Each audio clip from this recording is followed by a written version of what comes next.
I think about this thing, mental health, a lot, especially mental health at work.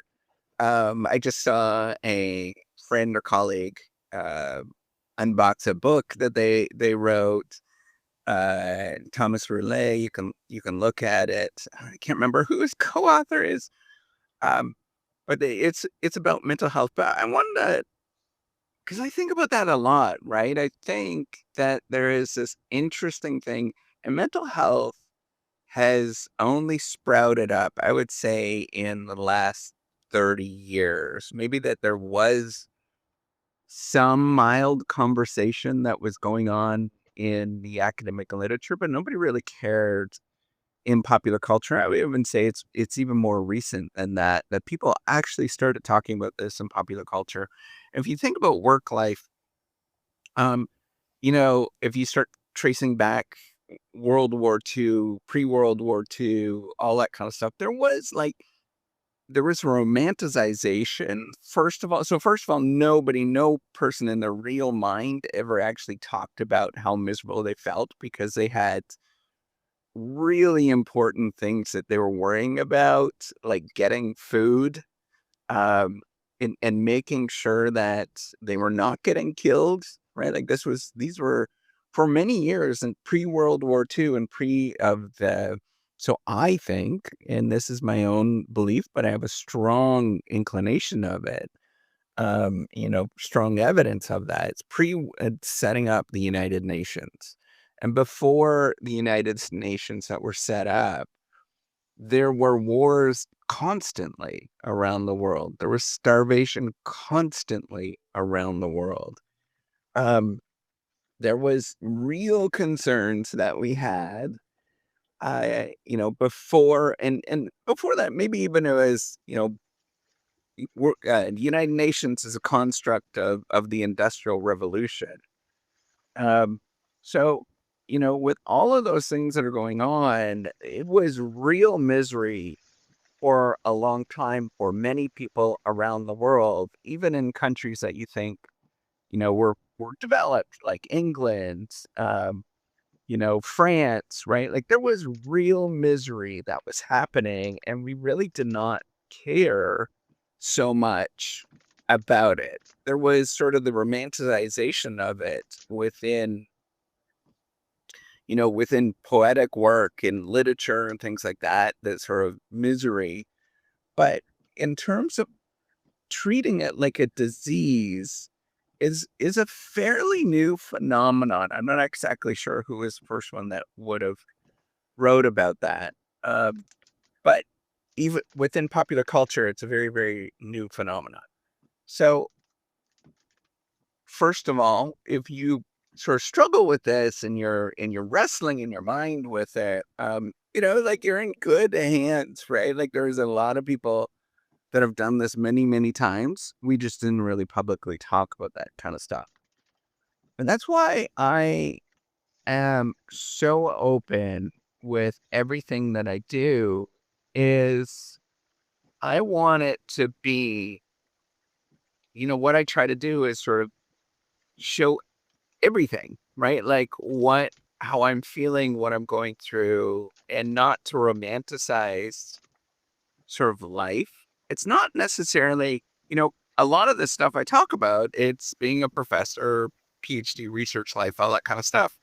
But most of this is, um, I don't know too many other people that actually talk about life in such a, an honest way, right?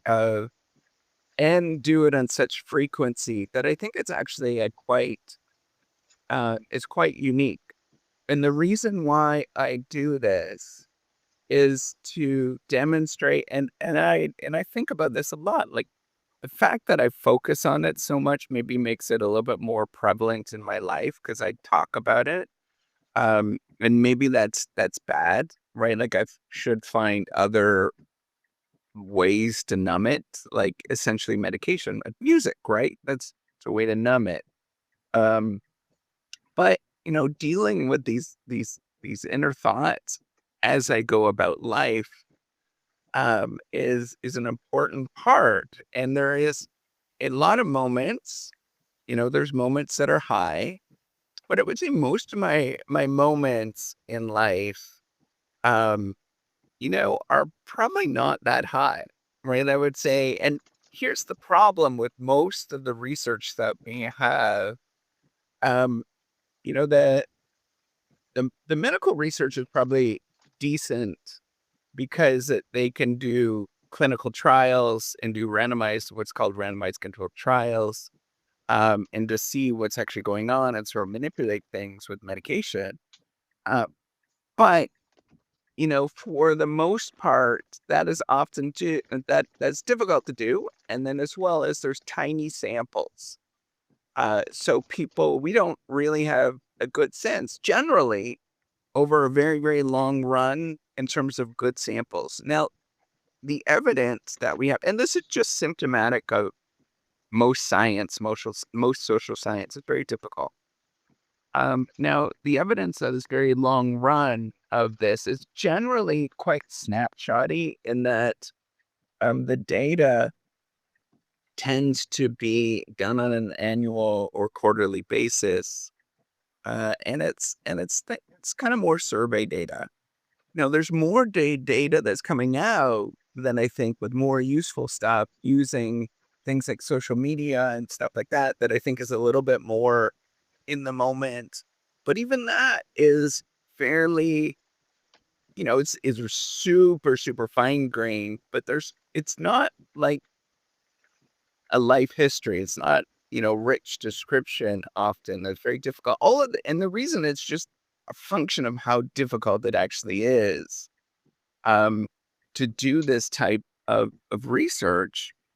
And nobody's really often willing to admit about the things that they think about and the inner thoughts, all that kind of stuff. Now, mind you, and what I do is heavily censored in the sense that um, I don't talk about things like, sex and all of that, like the stuff that I want to not publicly talk about. Um, but for the most part, I try to be honest as much as I can be. And the reason why I don't, it just makes me uncomfortable. I was born and raised in a very, very Catholic family. Um, and I will definitely get embarrassed. And I'm just not there yet. Like, it's a real phobia for me to publicly talk about some of those things. I could talk about it in sort of an indirect, humorous way, um, sometimes, but I do get very embarrassed and it's very uncomfortable for me. So, what I'm getting at is the reason why I try to be honest with this. It's just that there's not a lot of information for people to understand, like, how are other people dealing with their lives, right? Like, how are they actually doing this? My life is research life, but I think you could generalize a lot of it across much of what many people do. And I'm here to say, if you have these experiences, right? And often, it's often not, glamorous, that you're just normal. Um, Mind you, it may be worthwhile for me. It may be worthwhile for me to go to an actual physician and do, a full workup and all of that kind of stuff of whether, that I don't have permanent clinical depression and all of that kind of stuff. I don't know those things. But at the same time, um, what I'm saying is that a lot of life is like this, right? Is that there are these ups and downs. It isn't always the sort of snapshotty view that you often see that people like to display, um, this sort of glamorous stuff, that there is a lot of raw stuff that happens, right? And that you have to deal with and process and think about. And those moments, I think, are are good for you, right? Like, I think that's what it means to live life, is to grapple in and out of this sort of conscious state, which we do, right? Even when you're driving, you're kind of in a non-conscious state, but also grappling with, when you're in that conscious state, of actively managing your thoughts, your feelings, so that you try to move them in the needle and move them in such a way that you actually feel somewhat decent, right? Like, move them in from the bottom quartile of how you actually feel, which is, I'm often that way at the end of the day. I'm at the bottom quartile. I'm feeling really bad. Um, but then I try to actively figure out how to move the needle. So I'm at the, mid 50% to anywhere up, right? Just try to move the needle as much as I possibly can by manipulating my thoughts, manipulating my body in as way as I possibly can. And it's only because the only reason why I actually think about this and I deal with this is because of all of this change in how we understand and think about mental health, right? Is that it is something that you try to manage, through all of the tricks that you can possibly manage it with, right? Through exercise, diet, um, doing the sort of mental tricks that one would try to do. Not exposing yourself to opportunities where it could erode, um, doing all of those things and trying to put yourself in a state where you're doing good. And it's hard. It's a lot of active engagement all of the time. And sometimes you do need medication. Um, right. And maybe, so the other thing to think about is that there is genetic dispositions that we all have. And some of us, you know, um, are more feely than others. And those people that are more feely, like myself, um, we have to try to manage it and deal with it every day, right? And try to figure out, how are you going to get from A to B and live a good life. All right, take care and have a wonderful day.